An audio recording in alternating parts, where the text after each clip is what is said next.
Have you ever walked into a Starbucks and immediately connected to their free Wi-Fi? Or hopped on the airport network while waiting for your flight? Everyone says free Wi-Fi is just a nice perk that coffee shops and hotels offer. But here's what nobody tells you about what's actually happening the moment you click connect. You're not just getting internet access. You're entering into a transaction where you're paying with something way more valuable than the $5 you saved by not using your phone's data. In the next 15 minutes, you're going to understand exactly what free Wi-Fi really costs, why businesses are so eager to give it away, and how that free connection is quietly collecting more information about you than you ever realized. Here's what's really happening when you use free Wi-Fi at your local coffee shop. You walk in, order your latte, pull out your laptop, and see Starbucks Wi-Fi pop up on your screen. You click connect, maybe you see a splash page asking for your email or to agree to terms of service. You quickly type in your email without reading anything, click accept, and boom, you're online. Feels free, right? Like the business is just being nice and giving you internet access. Picture this scenario. You're sitting there browsing Instagram, checking your email, maybe doing some online shopping. You're there for maybe an hour. During that time, the Wi-Fi network is logging every website you visit, every app you use, how long you spend on each site, what you search for, what you click on, and all of that data, it's being collected, analyzed, and sold to marketing companies who build detailed profiles about who you are and what you want. Think about it this way. When Target offers free Wi-Fi, do you really think it's because they care about you having internet access while you shop? Or is it because tracking your in-store behavior, which aisles you visit, how long you linger, what products you look at on your phone is worth way more than the cost of running a Wi-Fi network? You're giving them data they'd pay millions for, and you're doing it voluntarily because it feels free. Everyone tells you to be careful on public Wi-Fi because of hackers, but that's not what actually happens most of the time. What really happens is way more common and way more profitable. The actual threat isn't some hoodie-wearing hacker sitting in the corner stealing your passwords. The real threat is the business providing the Wi-Fi, systematically collecting your data and monetizing your behavior. And they're doing it completely legally because you clicked, I agree, without reading the terms. And this matters because you're making this trade-off dozens of times per week without realizing it. Every coffee shop, every airport, every hotel, every mall, you connect to free Wi-Fi thinking you're getting something for nothing. But you're actually paying every single time with your personal data, your browsing habits, your location information, and your behavioral patterns. It's not just about one session at Starbucks, it's about thousands of Wi-Fi networks building up profiles of you over time. And that's exactly what happens to most people who think free Wi-Fi is actually free. The average American connects to public Wi-Fi about 8 times per week. That's over 400 times per year, each time lasting maybe an hour. That's 400 hours annually where businesses are tracking your digital behavior. Think about what you do online in 400 hours. That's a lot of data, a lot of patterns, a lot of insights into who you are. And all of it gets packaged up and sold to companies who use it to target ads, adjust prices, and predict your behavior. So let me show you something. There's this pattern I call the hospitality illusion. It's when businesses frame data collection as a friendly service they're providing out of kindness. Free Wi-Fi sounds like hospitality, like the business is being generous and customer focused. But here's what's actually going on. That Wi-Fi network costs them maybe $2,000 to install and $50 a month to run. The data they collect from it, worth hundreds of thousands of dollars annually if they sell it to data brokers. It's like when a restaurant gives you a free dessert for your birthday. Sounds nice, right? But what actually happened is you gave them your birth date, your email, and your contact information. They'll market to you for years, they'll sell your data to other restaurants. That free slice of cake cost them $3. The value of your data over the next 5 years, probably hundreds of dollars. The free dessert is actually an incredibly profitable transaction for them. This matters because the word free hijacks your brain's decision making. When something is free, you don't evaluate it critically. You don't ask, what's the catch? You just take it because free stuff feels good. And businesses know this. They frame data collection as free services because the moment you see free, your critical thinking shuts down. You stop asking questions. You stop reading terms of service. You just click accept and move on.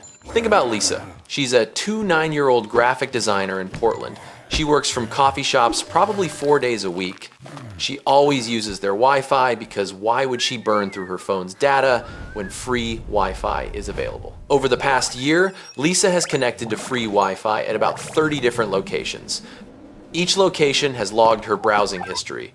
They know she's shopping for a car, they know she's researching fertility treatments, they know she's looking at apartments in Seattle, they know her political views from the news sites she reads. And all of that data has been aggregated by data brokers into a profile that follows Lisa around the internet. Here's what Lisa doesn't realize. She's getting targeted ads for cars at higher price points because the data shows she can afford them. She's seeing fertility clinic ads everywhere because multiple coffee shops logged her researching that topic. Her insurance quotes are potentially higher because data brokers sold information suggesting health concerns. Lisa thinks she's just using free Wi-Fi, but she's actually paying for that Wi-Fi with information that's being used to charge her more for everything else. Your brain does this because it evolved in a world where resources were scarce and free food was always a good deal. Back when we were hunter-gatherers, if you found a berry bush, you ate the berries. Free calories were survival. There was no hidden cost.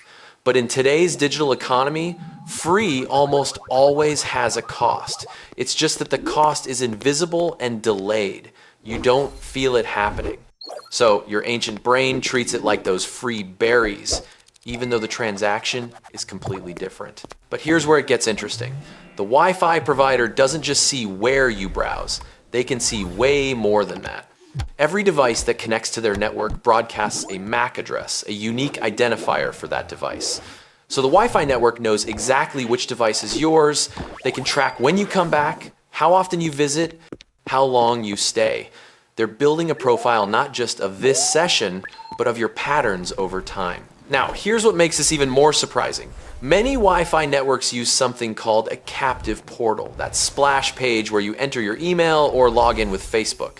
When you enter your email, they now connect your browsing data to your identity.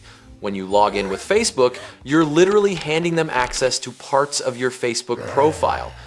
They can see your name, age, interests, friend count, and sometimes even your friends list. That's not just browsing data anymore. That's personally identifiable information. And the companies running these Wi-Fi networks sell this data to brokers who combine it with data from other sources. Your credit card companies sell data about what you buy. Your apps sell data about how you use them. Data brokers merge all these sources into comprehensive profiles. So that hour you spent on Starbucks Wi-Fi doesn't exist in isolation. It gets connected to everything else known about you. The profile gets richer, the predictions get more accurate, your data becomes more valuable. Now, this next pattern is particularly sneaky because it involves location tracking. There's this technique I call Wi-Fi stalking, and it's completely legal when your phone's Wi-Fi is turned on. Even when you're not connected to a network, your phone constantly broadcasts signals looking for networks it knows. Every store you walk past with Wi-Fi can detect your phone's unique identifier. They can log that you walked by, what time, what day, how long you lingered outside the store window. Retailers use this to track foot traffic patterns. They know how many people walk by versus how many come in. They can correlate Wi-Fi data with purchase data. They can see if you came in, browsed, and left without buying. Then they can target ads to you later trying to bring you back. All of this happens without you connecting to their Wi-Fi. Just having Wi-Fi turned on makes you trackable. This matters because your phone is basically a tracking beacon that you carry everywhere. And businesses have built entire analytics platforms around tracking these signals. You think you're anonymous walking through a mall, but that mall knows you were there, which stores you entered, how long you stayed in each one, whether you bought anything. And next time you're online, you'll see ads for those exact stores you visited. It feels like a coincidence. It's actually sophisticated tracking. Pay attention to this. There's also what I call the terms of service trap. You know that screen where you click I agree to the terms of service? Nobody reads it. The average terms of service document is about 3,000 words long, written in legal jargon, designed to be incomprehensible to normal humans. You'd need about 15 minutes to read it carefully, but you click through in 2 seconds because you just want to get online. Buried in those terms is permission for the Wi-Fi provider to collect your data, sell it to third parties, track your location, and sometimes even inject ads into the websites you visit. You gave them permission. You clicked, I agree. The fact that nobody actually reads these documents is the point. They're not designed to inform you. They're designed to get legal cover while keeping you in the dark about what you're agreeing to.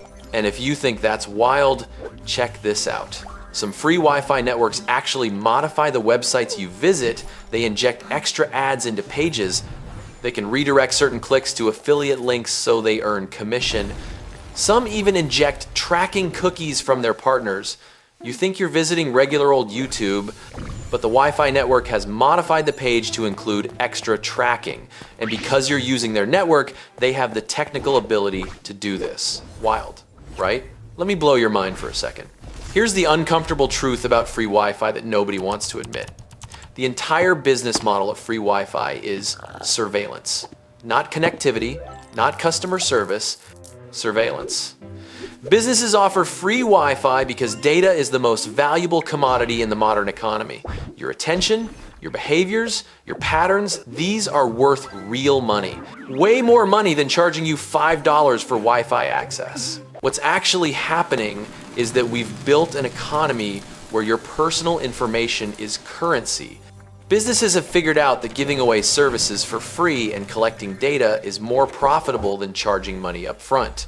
Google doesn't charge you for search because your searches are worth more than any subscription fee they could charge. Facebook doesn't charge you because your attention and data are worth billions to advertisers. And coffee shops don't charge for Wi-Fi because your browsing data is worth way more than the cost of running the network. This isn't about evil corporations being greedy, it's about how digital economics work. Data can be copied infinitely. Once they collect data about you, they can sell it to dozens of buyers. Each sale costs them nothing. The marginal cost of selling data is zero, but the marginal revenue keeps coming.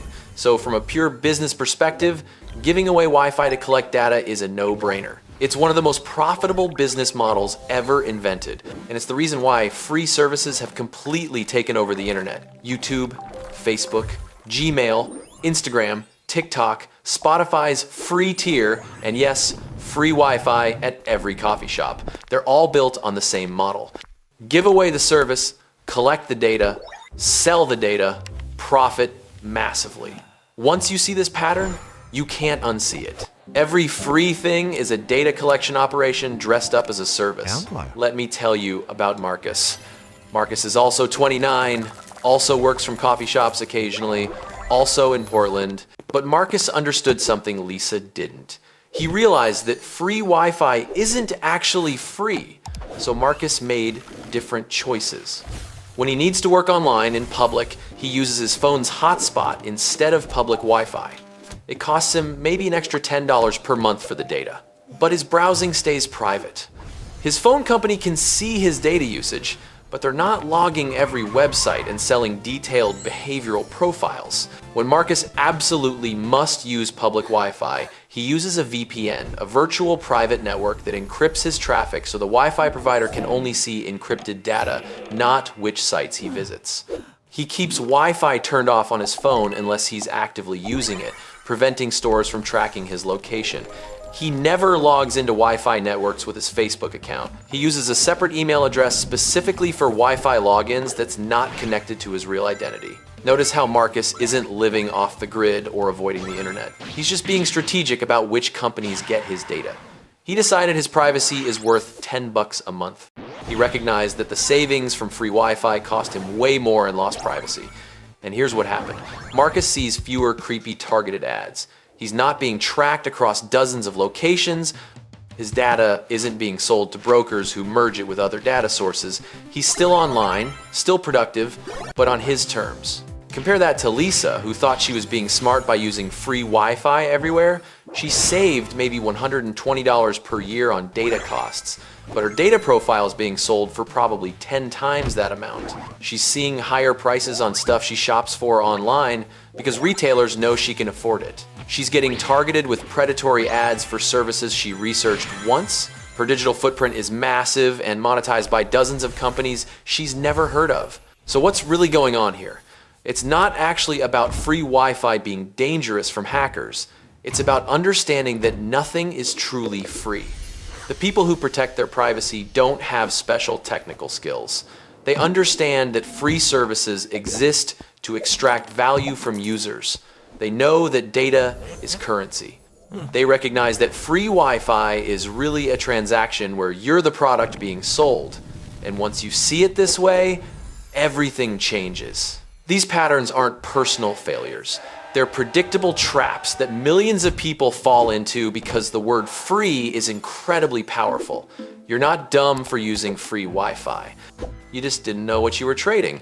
But now that you understand that free Wi-Fi is actually a data for access transaction, you can make informed choices about whether that trade is worth it. So here's what we've uncovered. Free Wi-Fi providers log your browsing history, track your device, and build behavioral profiles they sell to data brokers. Captive portals harvest your personal information and sometimes connect your data to social media profiles. Location tracking through Wi-Fi signals works even when you're not connected. Terms of service documents grant broad permissions that nobody reads, and the entire business model is surveillance dressed up as hospitality because data is more valuable than charging for access. The question isn't whether you should never use free Wi-Fi again. The question is whether you'll recognize the trade you're making when you connect. Because now you know that clicking connect on that coffee shop Wi-Fi isn't just getting you online. It's putting your browsing data, your patterns, your behaviors, and often your identity into a system that will analyze, package, and sell that information. You can't unknow it. So next time you see free Wi-Fi available, ask yourself, is this actually free, or am I paying with something I can't see? Is the convenience worth letting this business track everything I do online for the next hour? Because once you see that free always has a cost in the digital economy, that innocuous Wi-Fi network starts looking less like a friendly perk and more like exactly what it is, a data collection system that profits by watching what you do.